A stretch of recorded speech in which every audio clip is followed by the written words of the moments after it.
Assalamualaikum warahmatullahi wabarakatuh. Kami dari kelompok 6, di sini kami akan menjelaskan tentang materi Rasul-Rasul itu kekasih Allah Subhanahu wa Ta'ala. Yang pertama, pengertian iman kepada Rasul Allah itu berarti kita meyakini bahwa Rasul benar-benar utusan Allah Subhanahu wa Ta'ala yang ditugaskan untuk membimbing umatnya ke jalan yang benar agar terselamatkan di dunia dan di akhirat. Adapun pembeda antara Nabi dan Rasul. Nabi merupakan manusia pilihan yang diberi wahyu oleh Allah Subhanahu wa Ta'ala untuk dirinya sendiri dan tidak mempunyai kewajiban untuk menyampaikan kepada umatnya.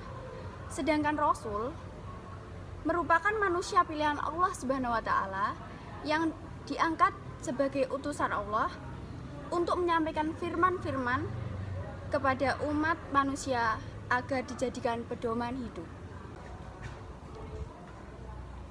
Mengimani Rasul-Rasul Allah merupakan kewajiban hakiki seorang muslim, karena merupakan bagian dari rukun iman yang tidak dapat ditinggalkan. Sebagai perwujudan iman tersebut, kita wajib menerima ajaran yang dibawa Rasul-Rasulullah Subhanahu wa Ta'ala.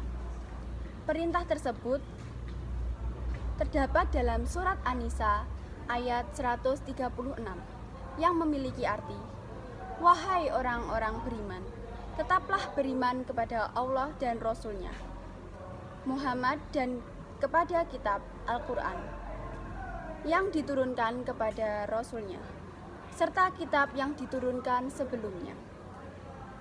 Barang siapa ingkar kepada Allah, malaikat-malaikatnya, kitab-kitabnya, rasul-rasulnya, dan hari kemudian, maka sungguh orang itu telah tersesat sangat jauh." Selanjutnya, saya akan menjelaskan tentang sifat Rasul-Rasul Allah Subhanahu wa Ta'ala. Rasul sebagai utusan Allah Subhanahu wa Ta'ala memiliki sifat-sifat yang melekat pada dirinya. Sifat-sifat ini sebagai bentuk kebenaran seorang Rasul, yaitu sifat-sifat tersebut adalah sifat wajib, sifat mustahil, dan sifat jaiz. Yang pertama adalah sifat wajib. Sifat wajib artinya sifat yang pasti ada pada Rasul. Tidak bisa disebut seorang Rasul jika tidak memiliki sifat-sifat ini.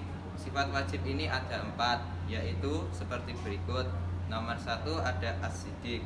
As-siddiq yaitu Rasul selalu benar. Yang kedua ada al-amanah. Al-amanah yaitu Rasul selalu dapat dipercaya. Yang ketiga at-tabligh. At-tabligh yaitu Rasul selalu menyampaikan wahyu. Yang keempat ada al-fatonah. Al-fatonah yaitu artinya Rasul memiliki kecerdasan yang tinggi. Yang kedua ada sifat mustahil. Sifat mustahil adalah sifat yang tidak mungkin ada pada Rasul. Sifat mustahil ini lawan dari sifat wajib, yaitu seperti berikut. Yang pertama al-kizib. Al-kizib yaitu mustahil Rasul itu pembohong atau dusta. Yang kedua al-khianah. Al-khianah yaitu mustahil Rasul itu khianat. Semua yang diamanatkan kepadanya pasti dilaksanakan. Yang ketiga al-kitman. Al-kitman yaitu mustahil seorang Rasul menyembunyikan kebenaran. Setiap firman yang diterima dari Allah Subhanahu wa Ta'ala pasti ia sampaikan kepada umatnya. Yang keempat al-baladah. Al-baladah artinya seorang Rasul mustahil jika seorang Rasul itu bodoh. Yang ketiga ada sifat jaiz. Di samping Rasul memiliki sifat wajib dan juga lawannya yaitu sifat mustahil, Rasul juga memiliki sifat jaiz.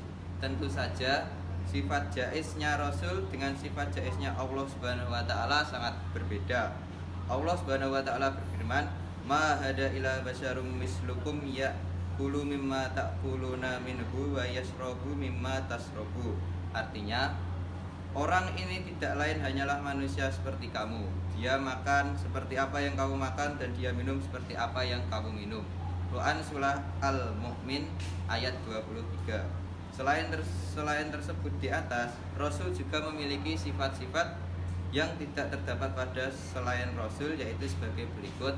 Yang pertama, ismatur Rasul adalah orang yang maksum, terlindung dari dosa dan salah dalam kemampuan pemahaman agama, ketaatan, dan menyampaikan wahyu Allah Subhanahu wa taala, sehingga selalu siaga dalam menghadapi tantangan dan tugas apapun. Yang kedua, iltizamur Rasul adalah orang-orang yang selalu komitmen dengan apapun yang mereka ajarkan. Mereka bekerja dan berdakwah sesuai dengan arahan dan perintah Allah Subhanahu wa taala, meskipun untuk menjalankan perintah Allah Subhanahu wa taala itu harus berhadapan dengan tantangan-tantangan yang berat, baik dari dalam diri pribadinya maupun dari para musuhnya. Rasul tidak pernah sejengkal pun menghindar atau mundur dari perintah Allah Subhanahu wa taala. Yang selanjutnya adalah tugas Rasul-Rasul Allah Subhanahu wa taala. Para Rasul dipilih oleh Allah Subhanahu wa taala dengan membangun tugas yang tidak ringan. Di antara tugas-tugas Rasul itu adalah sebagai berikut. 1. Menyampaikan risalah dari Allah Subhanahu wa taala. Yang kedua, mengajak kepada tauhid, yaitu mengajak umatnya untuk mengesahkan Allah Subhanahu wa taala dan menjauhi perilaku musyrik menyekutukan Allah. Yang ketiga, memberi kabar gembira kepada orang mukmin dan memberi peringatan kepada orang kafir. Yang keempat, menunjukkan jalan yang lurus. Yang kelima, membersihkan dan menyucikan jiwa manusia serta mengajarkan kepada mereka kitab dan hikmah. Yang keenam, sebagai hujah bagi manusia. Selanjutnya, hikmah beriman kepada Rasul-Rasul Allah Subhanahu wa taala. Pentingnya orang Islam beriman kepada Rasul bukan tanpa alasan. Di samping karena diperintah oleh Allah Subhanahu wa taala, juga ada manfaat dan juga hikmahnya. Hikmah yang dapat diambil dari beriman kepada Rasul, di antara manfaat dan hikmah beriman kepada Rasul sebagai berikut. 1. Semakin sempurna imannya. 2. Terdorong untuk menjadikan contoh dalam hidupnya. 3. Terdorong untuk melakukan perbuatan sosial yang baik. 4. Memiliki teladan dan dalam hidupnya. Sekian dari kami. Terima kasih. Wassalamualaikum warahmatullahi wabarakatuh.